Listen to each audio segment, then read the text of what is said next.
इस वीडियो में हम सीएमए इंटर कॉस्ट अकाउंटिंग का एम्प्लॉय कॉस्ट का इलस्ट्रेशन नंबर 26 करेंगे। तो मैं आपको उस इलस्ट्रेशन को समझाने से पहले लेबर इफिशियंसी रेशियो और कैपेसिटी यूटिलाइजेशन रेशियो और आपको समझा देता हूँ प्रोडक्शन वॉल्यूम रेशियो, ताकि आपको क्वेश्चन मस्त तरीके से समझ में आ जाए। दोस्तों ये बड़ा ही आसान है, आपको समझा दूंगा।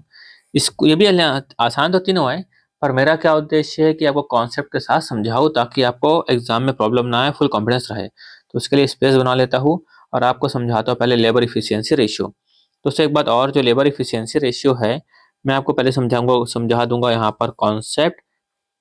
पहले समझा दूंगा कॉन्सेप्ट, बाद में करवा दूंगा आपको मेमोराइज, जिससे आपका डबल काम हो जाएगा।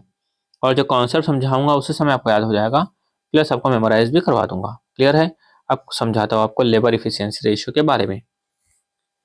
ये लिखा लेबर इफिशियंसी रेशियो। आपको इस नाम से समझ में आ रहा होगा कि हम लोग यहाँ पे क्या देख रहे हैं, लेबर की इफिशियंसी देख रहे हैं। जैसे कि मान लो कि हमने स्टैंडर्ड सेट किया, यानी हमारी इंडस्ट्री का एवरेज है कि भाई 1 आवर में 10 यूनिट बननी चाहिए, स्टैंडर्ड हमारा सेट है। लेकिन एक्चुअल में क्या हुआ, एक्चुअल में 1 आवर बन गई मान लो 11 यूनिट। कितनी बन गई? 11 यूनिट। तो और अपने एग्जांपल बढ़ा देते हैं कि मान लो 1 आवर में वर्कर ए ने कितनी बनाई? 11 यूनिट। और ले लेते हैं कि वर्कर बी ने कितनी बनाई? मान लो 9 यूनिट। और ले लेते हैं वर्कर सी ने कितनी बनाई? मान लो 10 यूनिट बनाई। क्लियर है? अब मैं आपको बोल रहा हूँ कि भाई लेबर इफिशियंसी रेशियो निकालो। मैं बोल रहा हूँ कि भाई तुम खाली आउटपुट को ध्यान में रखकर निकालो। किसको देखकर? आउटपुट को देखकर। तो देखो, आपको साथ में आ रहा होगा कि 1 घंटे में जब बनानी थी 10 यूनिट, लेकिन एक्चुअल में कितनी बनी? 1 घंटे में ए ने बनाई 11 यूनिट। तो इसकी इफिशियंसी बताओ, अच्छी है कि खराब है? बताओ। अच्छी इफिशियंसी है कि भाई 10 यूनिट बनानी थी, उसने कितनी बनाई? 11 यूनिट बनाई। इफिशियंसी अच्छी है, मतलब कि 100% से ज़्यादा इफिशियंसी है। 10 बोला होता और 10 बनाया होता, अगर 10 यूनिट बनाने बोला होता और 10 ही बनाया होता, तो हम लोग क्या बोलते कि 100% इफिशियंसी है ना? तो अब हम लोग क्या बोल सकते? इफिशियंसी अच्छी है, मतलब कि 100% से ज़्यादा है, यानी कि 11/10 इंटू 100। मैं सब समझाऊंगा, बस सुनते जाओ। कितनी इफिशियंसी आई यहाँ पर? 110% की आई इफिशियंसी। किसकी आई? ए की। वैसे बात करते हैं अपन बी की। बी को भी हमने कितना कहा था कि भाई तुमको कितना बनाना है 1 आवर में? 10। लेकिन बी ने कितना बनाया? 9। तो इसकी इफिशियंसी अच्छी खराब है? खराब है। इसकी इफिशियंसी 100% से कम है। वैसे बात करते हैं सी की। 10 कहा था, उसने 10 बनाया इंटू 100, इफिशियंसी कितनी आ गई इसकी? 100%। यहाँ तक आपको बात समझ में आ गई होगी। अब अपन बढ़ते हैं आगे की तरफ। वापस अपन एक क्वेश्चन लेते हैं, ये वाला। स्टैंडर्ड क्या कहा था कि 1 आवर में कितना बनाना है? 10 यूनिट। और 1 आवर में कितना बनाया? मान लो 11 यूनिट बनाया। ठीक है, अच्छा। अब इसका फॉर्मूला देखिए, तो फॉर्मूला क्या बन गया? Actual output by standard output. Clear है? पूरा लिख दूं, actual output by standard output. ये बन गया फॉर्मूला, बन गया फॉर्मूला। अब देखो, जब आउटपुट बेस्ड निकालते हैं, आउटपुट बेस्ड, तो फॉर्मूला क्या बना? लॉजिक भी क्लियर है, actual output by standard output. Clear है?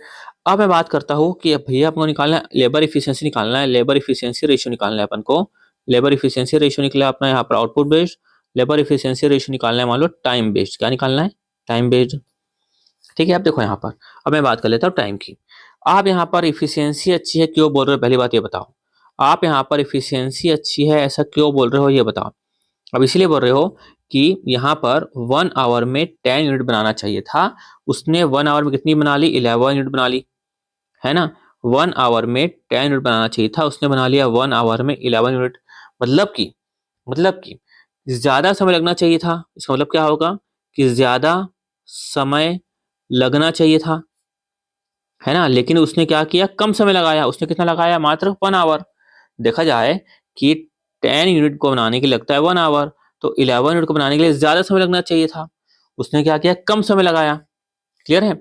तो ज्यादा समय लगना चाहिए था, तो कितना समय लगना चाहिए था? कितना समय लगना चाहिए था? कितना समय? फॉर कौन सा आउटपुट है? Actual output. For actual output, मतलब कि एक्सपेक्टेड टाइम, कि एक्सपेक्टेड टाइम कितना लगना चाहिए था? For actual output. क्लियर है? तो देखो यहाँ पर आउटपुट बेस में क्या रखा आपने? एक्चुअल आउटपुट को ऊपर रखा, तभी आपको कितना आया था? 110% आया था। तो टाइम बेस में भी क्या करना है अपन को? एक्चुअल आउटपुट आपको रखना है ऊपर, तभी तो प्रॉपर हमारा आंसर आएगा, क्योंकि आउटपुट के बेस पर ही हमारा निकलेगा।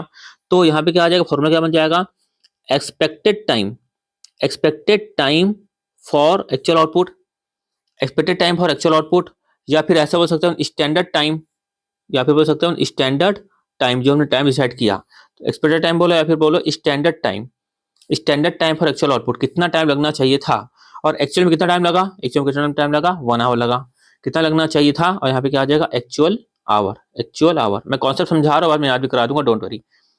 तो देखो समझाता हूँ कि भाई 10 यूनिट को बनाने में कितना लगना चाहिए था, 1 आवर लगना चाहिए था।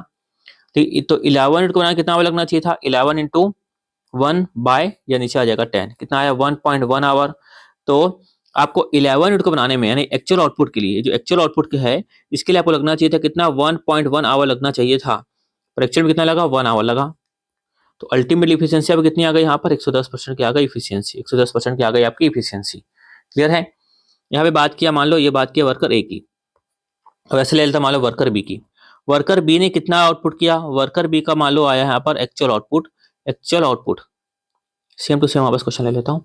ये स्टैंडर्ड 1 आवर 10 यूनिट, और एक्चुअल में क्या हुआ था, 1 आवर में बनाया था बी ने कितना, 9 यूनिट ना, ये बनाया 9 यूनिट।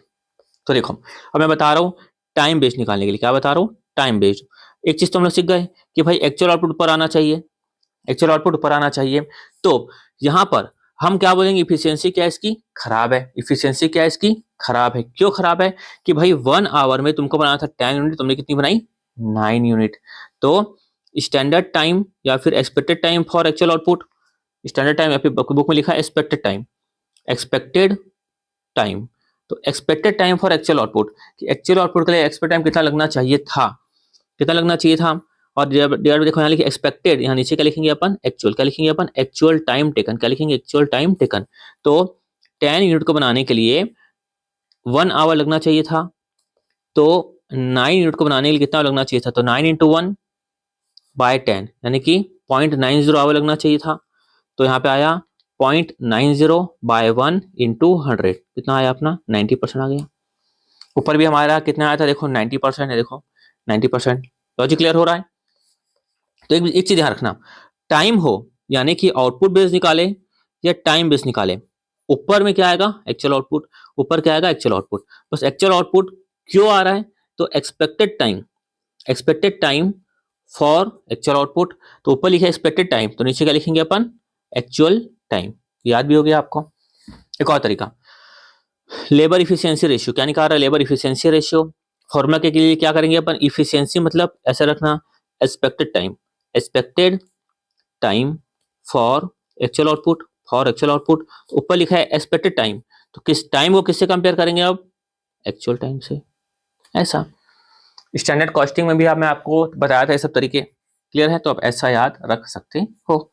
अब हम चलते आगे की तरफ। हाँ एक मिनट, हाँ ये आ जाए यहाँ पर, एक मिनट ये पेज को थोड़ा सा। तो देखो यहाँ पे फॉर्मूला क्या है, लेबर इफिशियंसी रेशियो का।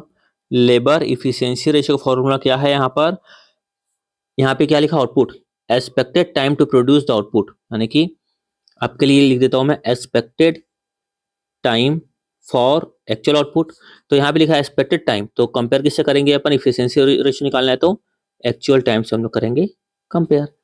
निकल गया लेबर इफिशियंसी रेशियो। एक तरीका ये बताया मैं। दूसरा तरीका क्या है, यहाँ पे लिखा ना ई, शुरू में क्या लिख दो, E. Expected time for actual output by आ जाएगा एक्चुअल टाइम टेकन। दोस्तों क्या है, हमारा दिमाग होता है बड़ा तेज, हमारे दिमाग को चाहिए हिंट कि भैया एग्जाम में देखिए अपन लेबर इफिशियंसी रेशियो, ये फॉर्मूला पढ़ कर तो आया था, याद क्यों नहीं आ रहा है। दिमाग को हिंट मिल जाएगी। ई फॉर क्या आता है, expected time for actual output. ऐसा हमारा माइंड ऐसे काम करता है ना, हिंट के बेस पर। हाँ चलो आगे बढ़े। बाकी ये आसान है, ये भी आसान है। एक बात और देखो, हम लेबर इफिशियंसी रेशियो क्यों निकाल रहे हैं, हम निकाल रहे हैं प्रोडक्शन के लिए, कि भाई ज्यादा अच्छी इफिशियंसी होगी तो ज्यादा प्रोडक्शन होगा। ठीक है। कैपेसिटी यूटिलाइजेशन, कि भाई जितनी अच्छी कैपेसिटी का यूज करेगा उतना अच्छा क्या होगा, प्रोडक्शन। तो लेबर इफिशियंसी रेशियो हो या कैपेसिटी यूटिलाइजेशन रेशियो हो, दोनों रेशियो किस पर्पस के लिए है, प्रोडक्शन के पर्पस के लिए। तो अब जब निकालना है आपको प्रोडक्शन वॉल्यूम रेशियो, तो दोनों को क्या कर देंगे अपन, मल्टीप्लाई। मल्टीप्लाई मतलब क्या करेंगे अपन, लेबर इफिशियंसी रेशियो मल्टीप्लाई करेंगे लेबर कैपेसिटी रेशियो। तो देखो लेबर कैपेसिटी रेशियो भी कितना आसान है, मैं आपको समझाता हूँ। अच्छा मैं एग्जांपल के थ्रू समझाता हूँ ना, एग्जांपल तो लिखा हुआ है, क्या लिखा है देखो, कितना सिंपल है देखना। A production department has 6 employee who each work 40 hour a week. 6 employee है और हर एक वर्कर क्या काम करता है, 40 आवर काम करता है एक सप्ताह में। एक सप्ताह में कितना काम करता है, 40 आवर काम करता है। तो 1 वीक में कितना, यानी कि अपन डायरेक्ट बता देता हूं मैं कि हु यानी कि ईच वर्कर है ना, यानी कि 6 एम्प्लॉय कितना काम करेंगे, यानी एक वर्कर कितना काम करता है, 40 आवर। तो 6 वर्कर कितने काम करेंगे, 240 आवर काम करेंगे। क्लियर है। फिर क्या लिखा हुआ है, in a particular week the recorded idle time was, कितना लिखा हुआ है, 25 आवर। यानी कि वर्कर को काम करने के लिए 240 आवर दिया गया। ठीक है, वर्कर को काम करने के लिए 240 आवर दिया गया, लेकिन यहाँ पर आइडल टाइम कितना आ गया, 25 आवर आ गया आइडल टाइम। यानी कि अपन को बात समझ में आती है कि वर्कर ने जो है पूरी कैपेसिटी का यूटिलाइजेशन किया क्या, नहीं।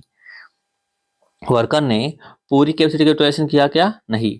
हमको क्या पढ़ना है, कैपेसिटी यूटिलाइजेशन रेशियो। देखो labour capacity ratio, labour capacity ratio, तो कैपेसिटी निकालना है तो यानी कि अल्टीमेटली क्या निकाल रहे हैं अपन, लेबर कैपेसिटी रेशियो की लेबर ने कितनी कैपेसिटी का यूज किया। तो कितनी कैपेसिटी का, ऐसे समझो कैपेसिटी का कितना क्या किया, यूज किया। किसके कंपैरिजन में, कि कितना हमने क्या किया, उसको लेबर आवर अवेलेबल करवाया। क्लियर है, कितना हमने लेबर आवर क्या करवाया, उसको अवेलेबल करवाया। तो हमने यहाँ पर उनको कितना अवेलेबल करवाया था, 240 आवर करवाया था अवेलेबल। और उसने कितना यूज किया, 240 माइनस 25, क्योंकि 25 क्या था, आइडल। तो 240 माइनस 25 मतलब उसने कितना यूज किया, 215 आवर का यूज किया, बट कितना हमने दिया था, 240 आवर दिया था। ऐसा निकल जाएगा हमारा आंसर। और परसेंटेज में निकालना तो मल्टीप्लाई करेंगे 100। तो 215 बाय 240 इंटू 100 आया 89.5833%। सिंपल, ये आ गया, ये पूरा इसमें लिख दिया है 89, जो लिखा ना 5833 को पूरा राउंड ऑफ में कर दिया है 89.60। ठीक है, अब बढ़ते हैं आगे की तरफ। अब प्रोडक्शन वैल्यू में क्या करेंगे अपन, देखो ये लेबर इफिशियंसी रेशियो जो आएगा मल्टीप्लाई कर देंगे लेबर कैपेसिटी यूटिलाइजेशन रेशियो को। एकदम सिंपल था। देखो लिखा ना कैपेसिटी यूटिलाइजेशन की, जो यूटिलाइज किया उसको रख देंगे अपन ऊपर। जैसे अपन पढ़ते थे ना अपन क्लास 12th में, जैसे निकालना है जीपी रेशियो। तो जीपी रेशियो निकालना है तो क्या करते थे, जीपी को ऊपर सेल को नीचे। वैसे निकालना है क्या, लेबर कैपेसिटी यूटिलाइजेशन रेशियो। तो कैपेसिटी का यूटिलाइजेशन को निकालना है तो उसको अपन ऊपर लिख देंगे अपन। तो कैपेसिटी यूटिलाइजेशन को रख देंगे अपन ऊपर, यूटिलाइजेशन को रख देंगे ऊपर। इसे क्या रख देंगे अपन, लेबर आवर अवेलेबल। ऐसा मान लो कि 10 आवर अवेलेबल करवाया, जब मैंने काम किया 8 आवर, तो कितनी परसेंट कैपेसिटी में काम किया, 80% कैपेसिटी में काम किया। सिंपल एकदम। अब करते हैं अपने क्वेश्चन, कौन सा करेंगे, ये इलस्ट्रेशन नंबर 26। तो कितना आसान है, कितने आसानी से एकदम समझ में आ जाएगा। अब लगेगा बस यही था। हाँ, during May 2023 there were 21 working days of 8 hour per day. यानी कि एक दिन में 8 आवर, तो 21 डेज में कितना आवर है कि नहीं। तो अपन देख सकते हैं अपन 28 डेज इंटू 8 आवर, यानी एक वर्कर जो है 21 डेज तक जाएगा और एक दिन में 8 आवर काम करेगा। क्लियर है। The work force consist of 10 employ, ये कितना था, ये एक वर्कर के लिए था। तो 10 एम्प्लॉय के लिए उनका 10 निकल जाएगा, टोटल आवर कितना अवेलेबल है। Who all do the same work, सभी के सभी सेम काम करेंगे। तो अपन निकल जाएगा यहाँ पर 21 इंटू 8 इंटू 10, यानी कि 1680 आवर्स, ये क्या हो गया, अवेलेबल। या अभी इतने की क्या है यहाँ पर, कैपेसिटी। इतनी क्या है, कैपेसिटी। फिर क्या लिखा है, due to problem in the production system and a machine breakdown 240 hours were recorded as idle time during the month. क्या लिखा है, आइडल टाइम कितना है, 240 आवर। तो कितना कैपेसिटी यूटिलाइजेशन कितना किया देखा है, तो कैपेसिटी का यूटिलाइजेशन कितना किया इन्होंने, 1680 में 240 तो हट गया। तो 1680 माइनस 240, इतना उन्होंने क्या किया, कैपेसिटी का यूटिलाइजेशन किया। क्लियर हो गया अच्छे से। तो देखो अपन ने अभी भी सीखा कि लेबर कैप अवेलेबल है ना, यानी कि कितना कैपेसिटी जब निकालेंगे अपन लेबर कैपेसिटी यूटिलाइजेशन रेशियो, तो निकल जाएगा इतना कैपेसिटी का यूज किया और अवेलेबल कितना था 1680 इंटू 100। देखो फॉर्मूले को याद रखने की आवश्यकता भी नहीं पड़ी क्योंकि हमारा लॉजिक क्लियर था। कितना आ गया 85.7142 या 43%। देखो ये कहाँ गया, कैपेसिटी यूटिलाइजेशन रेशियो, कितने आवर काम किया, कितने आवर अवेलेबल था, आवर अवेलेबल। ठीक है, तो 1440 आवर काम किया, 1680 आवर अवेलेबल था, ये आ गया इतना। कितना सिंपल है। फिर नीचे क्या लिखा हुआ है, during May the work force produced 5400 unit of output, the expected time per unit of output is 15 minute, यानी कि 0.25। तो जब यहाँ अब क्या निकालना, देखो निकालना labour efficiency ratio, capacity utilisation ratio, तो क्वेश्चन देखते साथ ही मालूम चल गया, और प्रोडक्शन वॉल्यूम रेशियो। ये कैसे करेंगे अपन, ए और बी का जो आंसर है उसको करेंगे अपन मल्टीप्लाई। तो देखो labour efficiency ratio, labour efficiency ratio इसका ट्रिक बताया, ई दिखेगा तो क्या लिखेंगे अपन, E for expected time, for क्या लिखा है प्रोड्यूस्ड, देखो क्या लिखा है यहाँ पर, during May the workforce produced, तो प्रोड्यूस मतलब expect time for actual output, divided by क्या लिखेंगे अपन, एक्चुअल, यहाँ लिखा ना एक्सपेक्टेड टाइम को इफिशियंसी के लिए कंपेयर करेंगे तो एक्सपेक्ट टाइम को किससे कंपेयर करेंगे अपन, एक्चुअल टाइम टेकन से मल्टीप्लाई करेंगे अपन 100। तो एक्चुअल टाइम टेकन तो हमको ऊपर मालूम चल गया कि भाई हमने आवर अवेलेबल, यानी कंपनी ने आवर अवेलेबल करवाया था इतना, ठीक है, और कितना काम किया, तो ये तो यह भी मालूम चल गया अपन को, एक्चुअल टाइम टेकन 1440 आवर। ठीक है, अब क्या निकालना है अपन को, expected time for actual output. यहाँ पर आपको कितना लिखा है एक्चुअल आउटपुट 5400, और एक्सपेक्टेड टाइम कितना लिखा है यहाँ पर, एक यूनिट का, एक यूनिट कितना लिखा है यहाँ पे 0.25 आवर, नीचे लिखा है आवर में, तो मल्टीप्लाई करेंगे आवर से ही तभी काम बनेगा, ऊपर भी आएगा आवर, नीचे भी आएगा आवर में, इंटू 100। ये आप अलग से वर्किंग नोट में निकाल लेना, मैं तो आपको क्रक्स में बता रहा हूँ, है कि नहीं, ताकि आपको माइंड शार्प हो कि कैसे सॉल्व करना है। यहाँ पर आया 1350, नीचे करेंगे 1440 इंटू 100 बाय 1440 इंटू 100, यह आया 93.75%। ठीक है, अब इसमें दोनों को मल्टीप्लाई कर देंगे। ये अपना जो है ये लेबर इफिशियंसी रेशियो कितना आया, ए वाला जो आया 93.75%, और ये था ए का, अभी का कितना आया यहाँ पर, ये 85.7143%। सोचो हम इफिशियंसी क्यों देख रहे हैं, प्रोडक्शन के लिए, कैपेसिटी क्यों देख रहे हैं, प्रोडक्शन के लिए, तो दोनों को मल्टीप्लाई कर देंगे तो कितना आ जाएगा हमारा आंसर, ए इंटू बी, तो 93.75 इंटू करेंगे 85.7143%, कितना आया 80.3572% अप्रॉक्स। कहाँगे भाई 80.3572 लिखिए अपन, ये 35 लिखा। मैं 4 अंक तक से लिखता हूँ नॉर्मली कि कभी भी राउंड ऑफ में प्रॉब्लम ना आए, एक आदत हो गई मेरी कि राउंड ऑफ अपन करे तो राउंड ऑफ क्या है ठीक ठाक होना, इसलिए।